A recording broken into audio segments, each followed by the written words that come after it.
ही टंचाई आजच आपण ऐकलं, काल अमेरिकेने निर्णय परत लादला. भारताने इराण आणि रशियाकडून तेल खरेदी करू नये. तो तेल कितीही महाग असला तरी कॅलिफोर्नियाकडूनच तेल खरेदी केला पाहिजे, असा फतवा अमेरिकेने काढलेला आहे.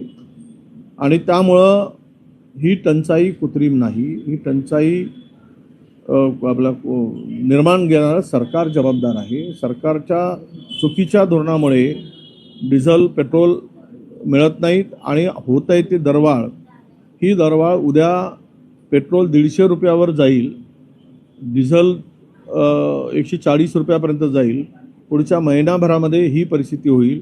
फक्त एवढंच आहे की एकाच वेळेस वाढवायचं नाही, म्हणून 1-1, 2-2 रुपये वाढवण्याचं काम सुरू आहे. आणि भविष्यात तुम्हाला 8 दिवसांनी 5-5 रुपये वाढवलेले दिसतील, हे लपून राहणार नाही.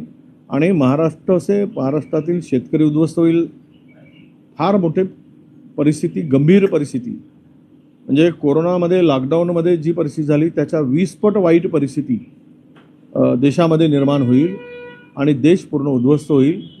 हे याचं कारण असं आहे की एपस्टीन फाईल आणि अदानीचं प्रकरण, यामुळे देश हा अमेरिकेच्या दावणीला बांधला गेला आहे आणि बांधून ठेवलेला आहे.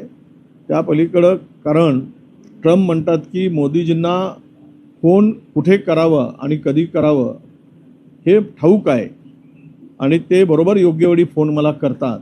याचा अर्थ असा आहे की भारताच्या पंतप्रधानांचा हात अमेरिकेच्या राष्ट्राध्यक्षांनी दगडाखाली ठेवलेला आहे, तो काढता येत नाही.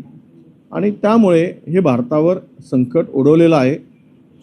ही सर्व परिस्थिती उद्या भयावह असणार आहे.